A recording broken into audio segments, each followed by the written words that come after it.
The iPhone 17 Pro Max is a stellar flagship phone based on my testing. You get a more powerful zoom camera, better sustained performance, and the longest iPhone battery life ever, a head-turning design. The iPhone 17 Pro Max is still behind the competition on AI and it's a bit thick and heavy, but overall it is easily one of the best big screen phones yet. The iPhone 17 Pro Max will not be ignored. It sports a love it or hate it design that takes the camera bar across the entire back of the phone, and it comes in a cosmic orange color you can see from space. But this flagship brings more to the party than just a bold new look. That ultra-wide camera bar houses a powerful new 48-megapixel telephoto lens for better zoom shots, and Apple delivers better sustained performance thanks to a new vapor chamber cooling system that enables the blazing A19 Pro chip to keep going strong when you are playing intense games. And in a bigger battery, a less reflective display, and a tougher design on the front and the back, plus a nifty new selfie experience, and you have one of the best phones money can buy. But I have some pretty big complaints too. Here is my iPhone 17 Pro Max's review. The iPhone 17 Pro starts at $1,199 for 256 GB of storage, and that price goes all the way up to $2,000 for 2 TB of storage. This is the first time Apple is offering 2 TB in an iPhone. The iPhone 17 Pro Max is available for pre-orders now and the release date is September 19. Apple took a risk with the iPhone 17 Pro Max redesign, and I actually think it pays off. What was just a camera bump in the top left corner is now a mammoth camera bar that Apple calls the plateau. Some may not like it, but to me it actually feels more pro. And this area houses more components than before, so Apple could give the Pro Max a larger battery. Apple also ditched the titanium band for an aluminum unibody design because aluminum is lighter and 20x more thermally conductive, and that means the iPhone 17 Pro Max should feel cooler in your hand. The rounded edges of the phone have a soft touch feel to them, making the phone less slippery to hold than the iPhone 16 Pro Max. The iPhone 17 Pro Max is made tougher too. The 6.9-inch display is protected by Ceramic Shield 2, which has 3x better scratch resistance, and there is Ceramic Shield on the back that's 4x more resistant to crack than the previous glass. The Ceramic Shield back gives the Pro Max a two-tone design, which I really like, and it's more pronounced on the Cosmic Orange model than the Deep Blue model I tested. And you can also choose silver, but Apple oddly omitted black from this year's color options. Unfortunately, the iPhone 17 Pro Max is thicker and heavier than the iPhone 16 Pro Max. It measures 6.43 by 3.07 by 0.34 inches and weighs 8.22 ounces compared to 6.42 by 3.06 by 0.32 inches and 7.99 ounces. By comparison, the Galaxy S25 Ultra is 6.41 by 3.06 by 0.32 inches and just 7.69 ounces. The new iPhone 17 Pro Max is ready for bright sunny days thanks to a brighter 6.9-inch OLED panel that's rated for 3000 nits of peak brightness, up from 2000 on the 16 Pro Max. There is also an improved anti-reflection layer, which means you'll get less glare on the panel when you are watching movies or surfing the web. When I held the iPhone 17 Pro Max or 16 Pro Max in my hand and turned the phones in direct sunlight, I noticed less reflections on the newer iPhone.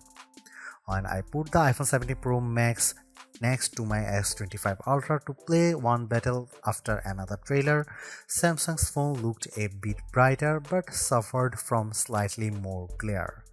In our test, the iPhone 17 Pro Max reached a slightly higher 1899 nits compared to the Samsung's 1860, but the Pixel 10 Pro XL blew them both away with 2555 nits. The iPhone 17 Pro Max also fell behind the Galaxy and Pixel in color reproduction, reaching just 77.6% in the DCI-3 color space test. And its colors aren't as accurate as what you would get on either S25 Ultra or Pixel 10 Pro XL. The iPhone 17 Pro Max is now a triple threat with three 48 megapixel cameras including a telephoto zoom with a sensor that's 56% larger that can deliver up to 8x optical quality zoom, and you get an 18 megapixel center stage front camera that can do a very neat trick. Here are some camera samples of the iPhone 17 Pro Max.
The last couple of iPhone Pros have faced criticism for overheating or just not offering great speeds over long periods, but the iPhone 17 Pro Max answers the call with a claimed 40% better sustained performance with its A19 Pro chip, which is made possible by a new vapor cooling system. The A19 Pro packs a 6-core CPU and 6-core GPU, complete with neural accelerators for each core. The idea is to give you better performance when doing things like generating AI images. Sure enough, I found that Image Playground generated images 3 to 4 seconds faster on the iPhone 17 Pro Max versus 16 Pro Max. The iPhone 17 Pro Max flies through demanding games like Destiny Rising. The action remained fluid with multiple enemies on screen, and the graphics and lighting effects look stunning. On Geekbench, which measures overall performance, the iPhone 17 Pro Max beat the Samsung Galaxy S25 Ultra on the single and multi-core portions of the test. The new iPhone also finished our video transcoding test 30 seconds faster than Samsung's device. Most impressively, the iPhone 17 Pro Max beat the S25 Ultra in our graphic testing. After Samsung had pulled ahead over the last couple of years, on 3D Mark Solar Bay Unlimited, we saw frame rate of 46.6 compared to 42.4 FPS for the Samsung. That's a big jump from 28.1 FPS for the iPhone 16 Pro Max. But what about sustained performance? The iPhone 17 Pro Max uses a vapor chamber cooling system that is designed to minimize heat and keep it away from the key components. To test sustained performance, we ran the 3D Mark Wildlife Extreme Stress Test, which includes 20 runs of the same demanding graphic test. And then we ran it again to see the results after 40 minutes. The iPhone 17 Pro Max turned in a stability score of 68.4%, which is 16 points higher than the Galaxy S25 Ultra. The new iPhone also outperformed the iPhone 16 Pro Max though we strangely saw a bigger delta after the first 20 minutes. We also measured the temperature of the phones using a laser thermometer, and the iPhone 17 Pro Max and S25 Ultra were about the same. The iPhone 17 Pro Max promises to deliver the longest battery life in a phone, and our first round of testing seems to back up the claim. After streaming a YouTube video for 5 hours at 50% screen brightness at over Wi-Fi, the iPhone 17 Pro Max was at 88% battery. That's better than the iPhone 16 Pro 80% and the way better than the Galaxy S25 Ultra, which was 75%. On our battery test, which involves web surfing at 150 nits of screen brightness, the iPhone 17 Pro Max lasted an epic 17 hours and 54 minutes. That's the longest lasting iPhone we have ever tested and puts Apple near the top of our best phone battery life list. It also beats the iPhone 16 Pro Max's 14 hours and 17 minutes as well as the Galaxy S25 Ultra's 14 hours and 27 minutes in the same conditions. The iPhone 17 Pro Max is rated to get 50% charge in 20 minutes with Apple's new 40-watt charger, and in our testing we did see an improvement. The phone got 64% in 30 minutes, better than the 55% for the iPhone 16 Pro Max. The wireless charging speeds via MagSafe remain at the same at 25 watt with a 30-watt adapter.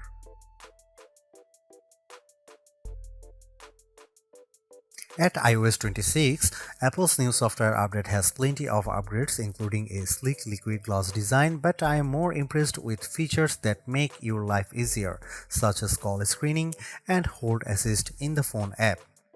I also like that iOS 26 is more personal. You can set custom backgrounds in the Message app as well as send polls to family and friends. In terms of Apple Intelligence, Visual Intelligence gets an upgrade as you can now ask questions about whatever's on your screen. You can either search via Google or ask questions via ChatGPT. However, Apple is behind Gemini Live here as Google's AI can analyze your screen live and you can ask Google's Assistant questions in real time. With Apple, you have to take a screenshot first and Siri doesn't answer you, ChatGPT does via text. There's other noteworthy Apple Intelligence upgrades including live translation in Messages, Phone and FaceTime, smarter shortcuts and a more capable image playground now with better support for expressions and better ChatGPT integration. Overall, too, without the new full-fledged Siri on board, which is not coming until 2026, the iPhone 17 Pro Max lacks the true wow AI feature. Some good examples are cross-app actions on the S25 Ultra and being able to make edits or photos using just your voice on the Pixel 10 series. Some might be wondering if the iPhone Air is for them given that Apple's two phones not that far away in price. There are some benefits from going with the $999 Air. At just 5.64mm thick, it's way thinner than the iPhone 17 Pro Max and the Air is much lighter too at 5.8 ounces versus 8.2 ounces. For me, it's the difference between being able to easily slip a phone in your front pocket versus chucking it in your back pocket. The Air's display is pretty great too at 6.5 inches and the same rated brightness as the iPhone 17 Pro Max, although the Pro Max offers a more expansive 6.9 inches. The reasons to go for the Pro Max are more cameras. You get a true telephoto camera and an ultra-wide camera that can also do macros. The Air can't do that. Plus, the iPhone 17 Pro Max lasted more than 5 hours longer on our battery test, and even though the iPhone Air has a similar A19 Pro chip, it offers one less GPU core and you will get worse sustained performance without vapor chamber cooling. The iPhone 17 Pro Max is the phone to get it if you love iOS and you want a big screen and the longest battery life possible. The iPhone 17 Pro is also great too if you prefer a design that's more compact. I would personally not upgrade if you have an iPhone 15 Pro Max or iPhone 16 Pro Max. The enhancements aren't compelling enough, but if you are coming from an older iPhone 14 Pro Max, I could definitely recommend stepping up to the new iPhone. You will enjoy a larger and brighter 6.9-inch display on Apple's newer phone, considerably faster performance, a tougher design, longer battery life, a better and smarter center stage front camera, and other perks like audio mix for your videos. And even though there is no true killer Apple Intelligence feature yet, the iPhone 17 Pro Max is in line to get the new and improved Siri when it's finally ready. Is the iPhone 17 Pro Max the best phone overall? I would argue that the Galaxy S25 Ultra is better in some ways, including its AI features and zoom cameras, but if you are in the Apple ecosystem, the iPhone 17 Pro Max will make you happy, extra large camera bar and all.